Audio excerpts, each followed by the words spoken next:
नाशिकमधल्या द्राक्षबागांना अवकाळी पावसाचा फटका बसलाय। गारपिटीमुळे द्राक्षमणी गळून पडलेत, तर इतर द्राक्षांवर देखील काळे डाग पडल्याचं कळतंय।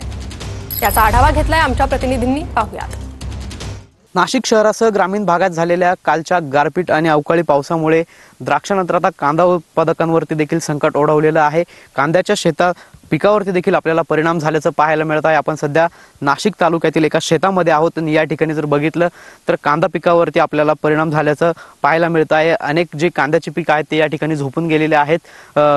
अवकाळीमुळे कांद्यावरती परिणाम होऊ शकतो अशा पद्धतीची भीती जी आहे ती शेतकऱ्यांकडून व्यक्त केली जात आहे। आपल्यासोबत कांदा उत्पादक शेतकरी आहे। काल झालेल्या अवकाळीमुळे कांद्यावरती काय नेमकं परिणाम होऊ शकतो? काल मोठ्या प्रमाणात पाऊस झाला। 8 ते 10 मिनिटं गारा पडल्या व पाणी साचलेलं आहे कांद्यामध्ये आणि कांद्याच्या पाती पण खाली झोपले गेलेले आहे व ते पाणी साचून कांदा सडण्याची भीती मोठ्या प्रमाणात आहे। हा कांदा काढल्यानंतर किती दिवस टिकू शकतो? हा लईत लई 15 ते 20 दिवस टिकू शकतो। हा उन्हाळी कांदा होता।